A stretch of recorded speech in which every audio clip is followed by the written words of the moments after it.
Now this is my typical day at Mica. I wake up at around 10:30 a.m. because I've gone to bed at 5:30 a.m. I missed my first lecture at 9 a.m. because I was sleeping. Don't worry about the attendance. I get the attendance because there are enough people giving proxies. Even the professors are very sweet. Sometimes they don't take attendance.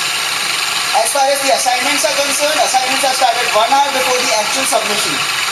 I have done the same thing in Krishnendu sir's lecture once. I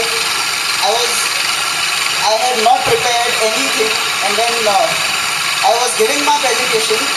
He actually stopped me in between and told me that what bullshit are you dishing out to me? And that is the best compliment I've ever got from any professor so far. Apart from that, Mica is a very cool place, lots of fun. We have enough free time to make posters for our cricket tournaments. I mean, cricket tournaments are just inter-hostel tournaments, wherein even for those tournaments, people are making posters. We got captains of the two finalists standing in some very dominating pose, and they click pictures everywhere and stuff like that. So Mica is a very cool place. Apart from that, there is also this thing that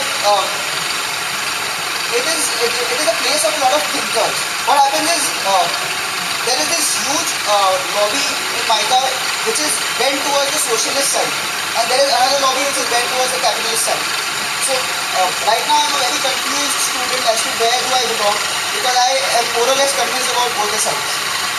Now coming back to my PJs, because I think that is the most entertaining thing you've had in the entire scheme so far. So there was this another PJ which I would like to tell you.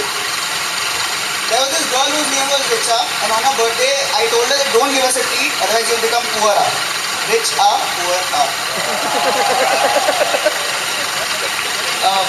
I think this is all I have. I hope.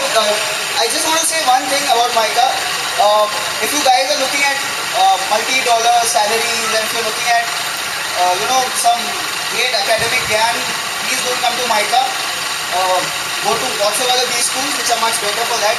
But if you want to really have fun and if you want the freedom to follow whatever you want, please do come to Mica.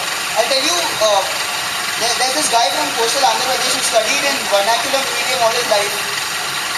He was given the courage, he had the courage to put up a Hindi play at Mica. So that's the kind of freedom Mica gives you. Thank you.